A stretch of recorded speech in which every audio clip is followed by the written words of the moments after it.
അതെ, അതെ, അതെ. ഹാപ്പിനെസ് എന്നുള്ള ഒരു സ്കില്ലാണ്. അത് ഏതൊരു മനുഷ്യനും പഠിച്ചെടുക്കാൻ പറ്റും. അതായത് ഓരോരുത്തർക്കും ഹാപ്പിനെസ് ആവശ്യമാണ്. പക്ഷേ പലപ്പോഴും ഹാപ്പിനെസ് എന്ന് കേൾക്കുമ്പോൾ തന്നെ ഒരു റിജക്ഷൻ മൈൻഡാണ്. അത് ഉണ്ടാവില്ല, എപ്പോഴും ഉണ്ടാവില്ല എന്നുള്ളത്. സത്യത്തിൽ ലൈഫിൽ ഹാപ്പിനെസ് എപ്പോഴും ഉണ്ട്. നമ്മളത് തിരിച്ചറിയാത്ത ഉം, ഉം, പ്രോബ്ലം മാത്രമേ ഉം. ഉള്ളൂ. നല്ല റിലേഷൻഷിപ്പിലായിരിക്കുമ്പോൾ നമ്മൾ ഹാപ്പിയാണ്. പക്ഷെ അത് ബ്രേക്ക് ആയതിന് ശേഷമായിരിക്കും നമ്മളത് ഉം, ഉം. തിരിച്ചറിയുന്നുണ്ടായിരിക്കുക. നമ്മളിപ്പോൾ ഹെൽത്തി ആയിട്ടാണ് ഇരിക്കുന്നത് അല്ലേ? Yes, yes. പക്ഷെ എന്തെങ്കിലും അൺഹെൽത്തി സിറ്റുവേഷനിൽ എത്തുമ്പോഴാണ് നമ്മൾ അതിനെക്കുറിച്ച് വേദനിക്കുക. നമ്മൾ മീനിങ് ഫുള്ളായിട്ട് ലൈഫ് കൊണ്ടുപോകുകയാണ് എങ്കിൽ നമ്മൾ ഹാപ്പിയാണ്.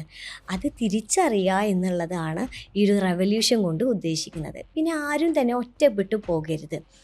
ഒരു യെസ്. ബ്രേക്ക് ആയിട്ടുള്ള ഒരു മൊമെൻറ്റിൽ നിങ്ങൾക്ക് ഹെൽപ്പ് ചോദിക്കാൻ പറ്റും. ഇവിടെ നിങ്ങളെ കേൾക്കാനും പരസ്പരം ഹെൽപ്പ് ചെയ്യാനും നിങ്ങളെ മൈൻഡ് സെറ്റ് ഷിഫ്റ്റ് ചെയ്യാനുമുള്ള ഒരു കൂട്ടം ആളുകളെ നമുക്ക് ക്രിയേറ്റ് ചെയ്യണം.